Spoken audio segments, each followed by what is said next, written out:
Assalamualaikum warahmatullahi wabarakatuh. Kali ini Ibu akan menjelaskan materi tentang definisi masyarakat yang merupakan kelanjutan dari materi sebelumnya, sosiologi sebagai ilmu masyarakat, yang sudah Ibu jelaskan dalam video pembelajaran. Jika kalian mendengar kata masyarakat, apa yang ada di dalam benak kalian atau pikiran kalian? Ya, pasti kalian akan menjawab bahwa masyarakat adalah kumpulan banyak orang. Definisi masyarakat di sini seperti kalian lihat di dalam slide, ada beberapa ilmuwan yang mengungkapkannya. Salah satunya adalah Emil Durkheim. Masyarakat adalah suatu kenyataan objektif individu yang merupakan anggotanya. Jadi yang dinamakan masyarakat adalah orang-orang yang nyata dan merupakan gabungan dari individu-individu yang jumlahnya banyak anggotanya, kemudian berkelompok, ini menjadi masyarakat. Kemudian selanjutnya menurut Sel Sumarjan, masyarakat adalah orang yang hidup bersama dan menghasilkan kebudayaan. Jadi yang dinamakan masyarakat adalah orang yang hidup bersama dan tinggal dalam wilayah yang sama, serta menghasilkan kebudayaan. Menghasilkan kebudayaan ini bisa berupa teknologi, bangunan, benda-benda. Kemudian menurut Paul B. Horton dan C. Hahn, masyarakat adalah kumpulan manusia yang hidup bersama. Ini berarti sama dengan sel, memiliki kebudayaan dan melakukan aktivitas di dalamnya.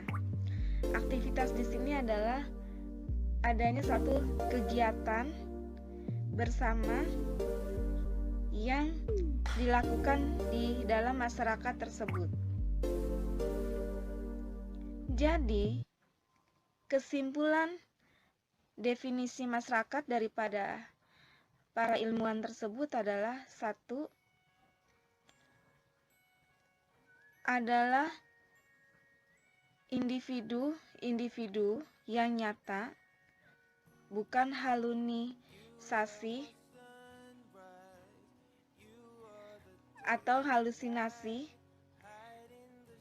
yang anggotanya memang benar-benar real ada.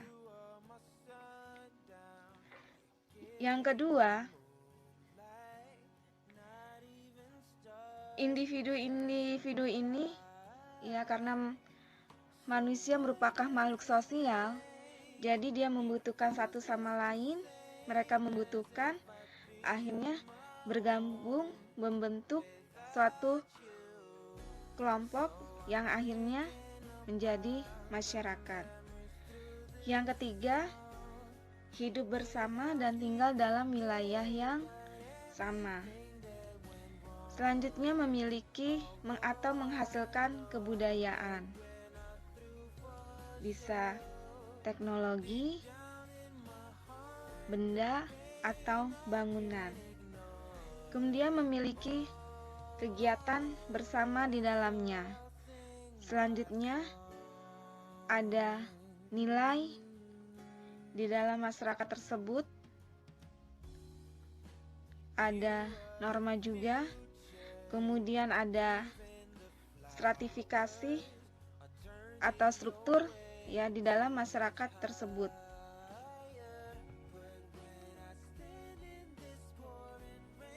Unsur masyarakat yang pertama adalah kepercayaan dan pengetahuan. Di sini yang dimaksud adalah kepercayaan atau keyakinan akan mempengaruhi perilaku masyarakat. Ibu kasih contoh baduy dalam. Masyarakat baduy dalam tidak mau menerima segala sesuatu yang datang dari luar karena dianggap bisa merusak apa yang menjadi keyakinan mereka dalam hal adat istiadat. Bahkan kalau kalian baca di media medsos baru-baru ini, mereka mengajukan kepada presiden agar Baduy Dalam itu tidak dijadikan tempat wisata.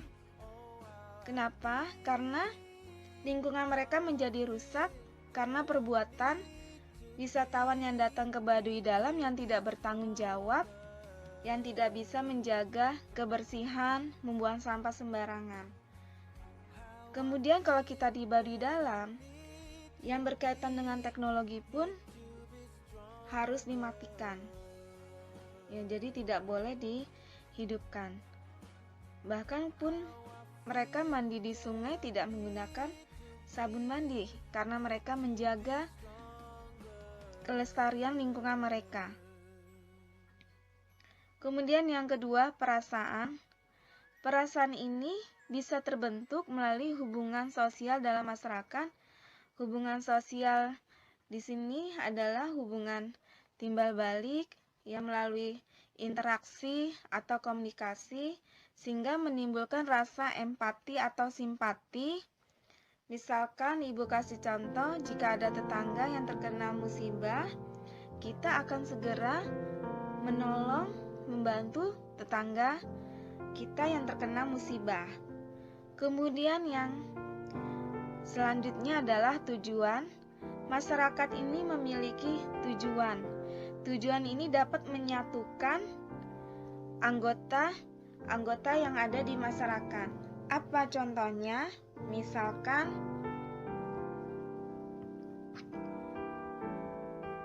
keinginan untuk mendapatkan kehidupan yang sejahtera atau rasa aman dan nyaman dalam lingkungannya, sehingga masyarakat akan bersama-sama, bekerja sama untuk menciptakan apa yang menjadikan tujuan mereka tersebut.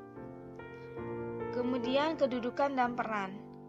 Setiap anggota masyarakat akan memiliki kedudukan dan perannya berbeda-beda. Coba kalian lihat di dalam lingkungan sekitar kalian, tetangga kalian, tentu kedudukan dan perannya beda-beda. Ada yang menjadi RT, RW, ada lurah, ada guru, ada yang kerja di kantor. Nah, tentu perannya mereka pun juga berbeda-beda. Kalau misalkan RT, RW atau lurah, perannya adalah yaitu melayani masyarakat. Selanjutnya di dalam unsur masyarakat ini ada norma. Norma itu patokan tingkah laku individu atau pedoman. Contoh ya, misalnya di dalam lingkungan kalian bagaimana bersikap untuk menghormati orang yang lebih tua atau dewasa, kemudian menjaga tingkah laku dengan norma yang berlaku di masyarakat, misalkan mengucapkan kata-kata yang baik, tidak kasar, atau tidak melakukan perbuatan yang menyimpang, seperti misalkan atau perbuatan negatif, misalkan mencuri atau mengganggu ketertiban kenyamanan masyarakat di tempat kalian tinggal dengan menyalakan musik keras-keras, kemudian membunyikan knalpot dengan suara yang keras, digebyar. Selanjutnya pangkat. Pangkat di sini adalah kedudukan seseorang dalam masyarakat. Ibu kasih contoh adalah ASN atau PNS. PNS itu ada golongan atau tingkatan di dalamnya, dari yang rendah sampai yang tertinggi. Kemudian kekuasaan. Kekuasaan di sini adalah kemampuan untuk mempengaruhi orang lain. Dalam masyarakat ada orang yang memiliki kekuasaan. Dari yang terkecil misalkan RT, RW sampai yang tertinggi adalah presiden. Selanjutnya sanksi. Sanksi ini adalah bentuk imbalan, punish and reward atas tindakan seseorang. Ibu kasih contoh. Siswa yang rajin belajar kemudian dia berprestasi mendapatkan beasiswa. Karyawan yang rajin akan mendapatkan bonus gaji atau kenaikan jabatan. Sebaliknya, jika karyawan itu malas, bisa diturunkan kedudukannya atau mendapatkan surat teguran. Kemudian fasilitas. Fasilitas di sini adalah sarana atau alat untuk mencapai tujuan tersebut. Kegunaan sosiologi di sini ada 3, yaitu 1. Pembangunan, 2. Penelitian, 3. Sebagai bahan pembuat keputusan. Pembangunan di sini terbagi lagi, ada perencanaan. Perencanaan di sini maksudnya apa yang dibutuhkan oleh masyarakat. Masyarakat itu membutuhkan apa? Contoh, di daerahnya belum ada sekolah, bangunlah sekolah. Belum ada jembatan, bangunlah jembatan. Jalanannya rusak, dibenari jalanannya, dirapikan infrastrukturnya. Kemudian yang kedua, pelaksanaan. Nah, supaya apa yang dibutuhkan oleh masyarakat itu terwujud, misalkan jembatan, kekuatan apa yang dimiliki masyarakat berupa uang, tenaga, dan waktu. Uang, supaya jembatan itu jadi atau sekolah itu jadi, sumber dananya dari mana? Dari pemerintah daerah dibantu oleh pemerintah pusat. Kemudian tenaganya, sumber daya manusianya bagaimana ya agar jadi yang dibutuhkan oleh masyarakat pembangunan tersebut. Kemudian waktu, berapa lama bangunan tersebut jadi, sebulan, 2 bulan, atau setahun. Kemudian selanjutnya penilaian. Penilaian di sini adalah dampak dari pembangunan, bisa positif dan negatif. Ibu misalkan kasih contoh, misalkan ibu kasih contoh jembatan Suramadu ketika waktu itu baru jadi ya pada zaman SBY, tentu memberikan dampak positif, yaitu transportasi jadi lancar. Dari Surabaya ke Madura tidak perlu naik kapal lagi, tapi bisa melalui kendaraan baik roda 4 ataupun roda 2, ya lebih cepat. Kemudian kebutuhan masyarakat juga bisa terpenuhi, yaitu secara positif.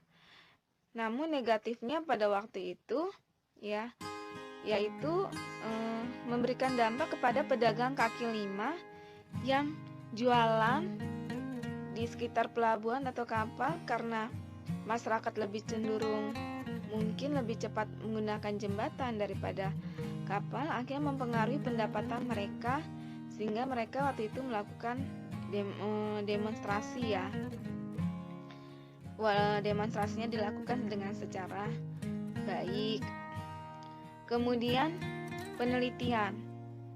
Penelitian di sini bisa sosiologi bisa memecahkan masalah sosial. Contohnya faktor remaja terjerumus ke dalam narkoba. Nah, seorang sosiolog bisa meneliti kenapa sih remaja itu lebih gampang terjerumus ke dalam narkoba. Apakah karena penyebabnya faktornya pergaulan, kemudian kurang kasih sayang, atau kurang pengawasan dari orang tua. Selanjutnya adalah sebagai bahan pembuat keputusan. Keputusan di sini adalah yang diambil memberikan manfaat yang baik ya, mengurangi dampak keburukan yang kecil. Maksudnya di sini adalah jadi kebijakan atau keputusan yang diambil ini lebih ke arah yang memberikan kontribusi yang positif ke arah masyarakat. Kemudian peran sosiolog. Kamu bisa lihat di sini adalah sosiolog sebagai ahli riset. Sosiolog sebagai ahli riset adalah sosiolog menaruh perhatian pada pengumpulan dan penggunaan data. Ya, jadi misalkan pemerintah nih butuh nih ada suatu peristiwa yang seperti kalian lihat di gambar ini. Nah, pemerintah bekerja sama dengan sosiolog untuk melakukan riset, ya, untuk mengumpulkan data-data. Nah, data-data ini akan digunakan untuk memberikan yang selanjutnya adalah konsultan kebijakan. Jadi, data-data ini akan digunakan oleh pemerintah untuk memperkirakan pengaruh kebijakan sosial yang mungkin terjadi. Ya, jadi konsultan kebijakan di sini, data tersebut akan digunakan memberikan keputusan kebijakan yang lebih ke arah yang dampak kerugiannya lebih kecil. Kemudian di sini adalah teknisi. Teknisi di sini adalah sosiolog ikut, ya, dalam program-program atau perencanaan yang dilakukan oleh pemerintah, sehingga memberikan perencanaan atau program yang lebih ke arah baik atau relevan di masyarakat. Kemudian guru atau pendidik di sini, sosiolog berperan dalam mengajarkan dan mengembangkan sosiologi sebagai ilmu di berbagai bidang dengan memberikan contoh-contoh yang terdapat di masyarakat. Contohnya di sini memberikan contoh bagaimana bertoleransi, bagaimana interaksi atau hubungan timbal balik yang baik di masyarakat, seperti itu. Masalah sosial. Di sini masalah sosial di sini ada 4. Yang pertama adalah kriteria utama. Maksudnya di sini perbedaan nilai dan norma yang dianut. Di masyarakat masing-masing memiliki perbedaan nilai dan norma yang dianut. Contoh, mungkin di masyarakat yang lain tidak menjadi masalah, tapi di dalam masyarakat itu akan menjadi masalah. Contoh konkretnya adalah dalam masyarakat Batak, bahwa laki-laki itu sangat berharga karena meneruskan marga orang tuanya. Tapi bagi masyarakat lain, seperti misalkan orang Betawi atau Jawa, itu tidak, laki-laki atau perempuan itu tidak menjadi masalah karena berharga. Kemudian dalam masyarakat Batak tidak boleh menikah dengan marga yang sama karena dianggap masih jadi satu keturunan nenek moyang.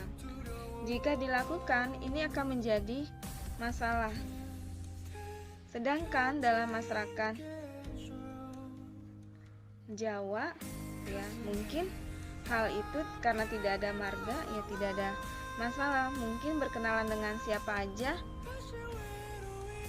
untuk kemudian menikah, ya, itu tidak apa-apa. Tapi kalau masyarakat di Batak, dia mungkin mesti menanyakan dulu, ya, marganya apa, jadi mengecek. Kemudian sumber masalah sosial dapat bermula dari bencana alam dan proses sosial.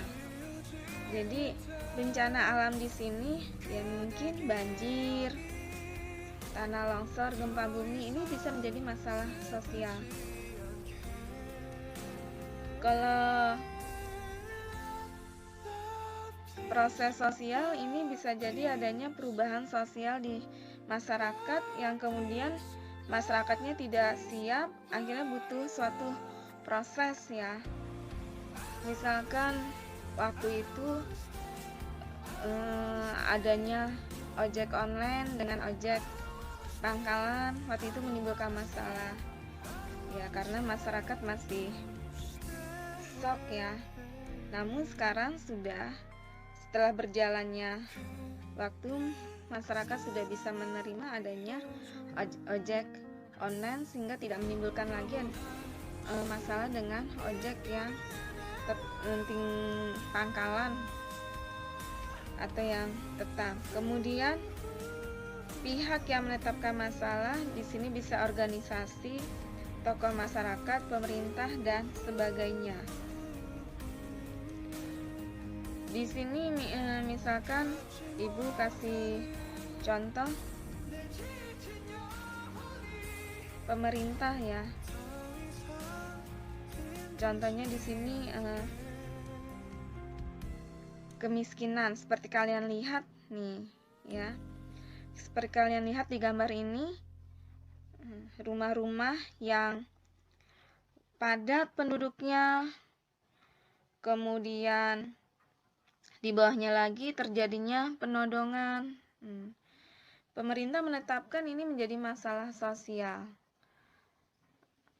Apa yang menyebabkannya, ya kan? Apakah karena kemiskinan?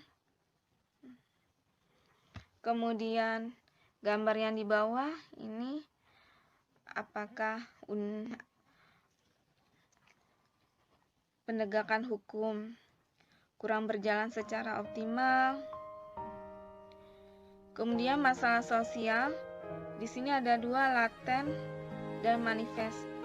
Laten ini adalah tersembunyi, ya. Contohnya korupsi dan bencana alam. Korupsi ini banyak dilakukan oleh pejabat, tapi masyarakat itu tidak menyadari karena dia berdasi ya. Beda dengannya yang manifest. Manifest ini nyata. Contoh tawuran, pencurian, ya, seperti gambar yang di bawah. Ini dia nyata. Walaupun misalkan dia maling ayam atau mencuri singkong 20 kilo, ini bisa mengalami babak belur. Sedangkan pejabat yang korupsi miliaran, triliunan, ya, karena dia tersembunyi, dia tidak mengalami babak belur dan perlakuannya itu berbeda ya, dengan yang manifest. Semoga video yang kalian lihat ini memberikan hikmah dan inspirasi buat kalian. Oke, wassalamualaikum warahmatullahi wabarakatuh. Nggak nyolong ya nggak malu gitu. Kalau saya malu ya nggak makan. Menjadi tua adalah hal yang tak bisa dihindari. Meski demikian, menjalani hidup di usia senja tak semua siap menghadapi. Beruntung bagi mereka yang memiliki dana pensiun ataupun keluarga yang setia merawat dan menjaga.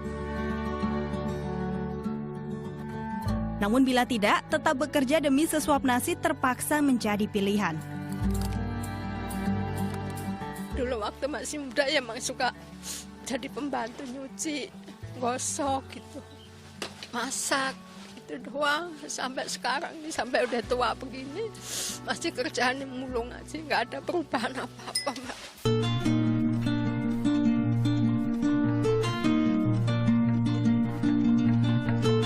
Sulasmi sudah lebih dari 10 tahun tinggal di ibu kota. Perempuan berusia 61 tahun bertahan hidup dengan beragam pekerjaan. Menjadi pemulung bukanlah pekerjaan mudah. Setiap hari sejak jam 7 pagi, Sulasmi memunguti sampah-sampah botol minuman. Teriknya Mentari menjadi kawan setianya. Namun tekad untuk bertahan hidup mengalahkan semua kesulitan yang ia hadapi. Ya kadang-kadang tuh ya kalau lagi dapat banyak begitu ya paling 25 gitu sehari gitu. Ya itu kalau saya kumpulin itu seminggu tuh ya paling dapat tuh 150, 125 gitu. Ya segitu, nggak lebih nggak kurang. Ya yang penting saya nggak nyolong ya nggak malu gitu. Kalau saya malu ya nggak makan. Bebannya semakin berat tatkala sang suami dipanggil Yang Maha Kuasa untuk selama-lamanya.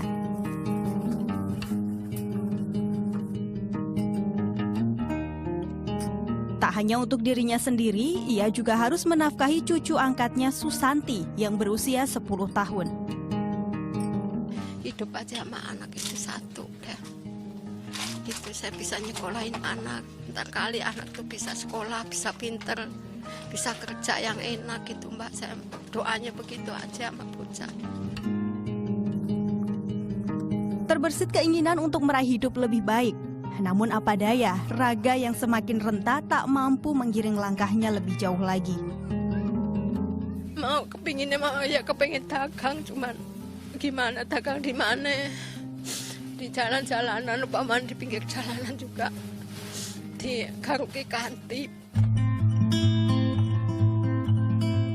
Sulasmi adalah satu dari 10 juta penduduk lanjut usia di Indonesia yang masih aktif bekerja. Di tahun 2012, dari 23 jutaan penduduk lansia, terdapat 45% yang masih bekerja. Di bawah Kementerian Sosial, kelayakan hidup para lansia ini sebenarnya mendapat jaminan, baik berbentuk undang-undang hingga program-program sebagai turunannya. Pada kenyataannya, Undang-Undang Nomor 13 Tahun 1998 belumlah pro lansia.